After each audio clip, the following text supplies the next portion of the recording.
Today we're looking at how to use a national day to raise engagement on a cause.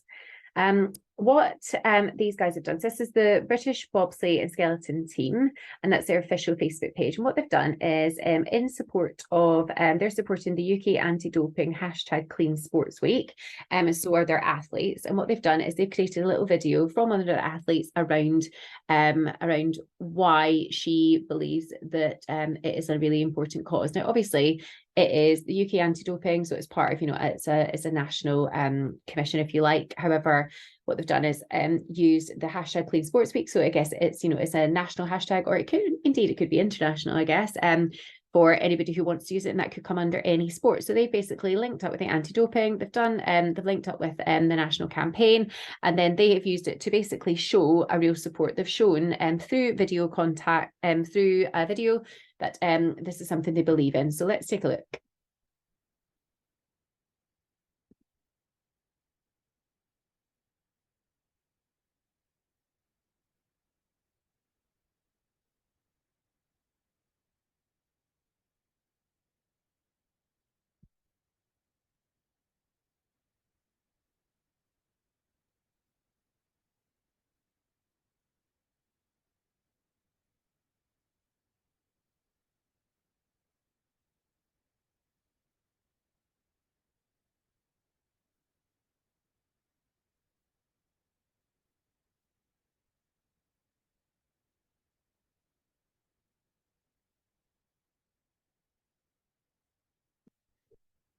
So as you can see, this is them very much showing an awareness campaign around, how much they do, how much they look after themselves, and indeed the importance of making sure that they fuel themselves with the right things and take nothing accidentally. And ultimately, it's about showing, how much hard work goes into being an athlete. Equally, it's supporting a national campaign which is all about having a clean sport. So I think anybody can take some inspiration from this, because ultimately, if you've got a national hashtag or a national campaign that you want to support, then you can actually get your team involved. You can actually get your people involved and talk about why it is important to you. And I think that is why that would 100% get across in comparison to if they just did some kind of, like an actual ad or something like that. This is about a real person talking about the real sport with the real team in the background.